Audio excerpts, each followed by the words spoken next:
রমজানে কয়েকটা কাজ খুব বেশি বেশি গুরুত্ব দিয়ে করবেন।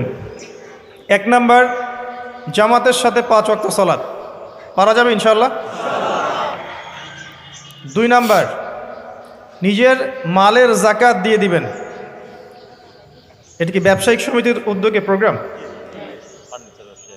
নিজেদের মালের জাকাত হিসেব করে মুফতি সাহেবদের কাছে যাবেন, কওমি ওলামায়ে কেরামের কাছে যেতে পারেন, গিয়ে জাকাতের আপনার নিসাব হিসাব করে নেবেন যে আপনার কতটুকু জাকাত এসেছে, এবং এটা দেওয়ার সবচেয়ে উত্তম সময় হচ্ছে রমাদান মাস। জাকাতগুলো দিয়ে দিবেন, আল্লাহ পাক তৌফিক দান করুন। সাদাকাতুল ফিতর দিবেন রমজান মাসে।